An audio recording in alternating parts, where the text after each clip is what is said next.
Είναι θέμα τιμής. Πάντα.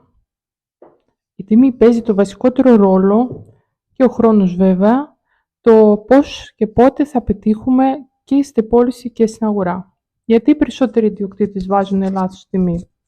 Γιατί το συγκρίνουν, συνήθως ανοίγουν χρυσή ευκαιρία, σπιτόγατο κτλ.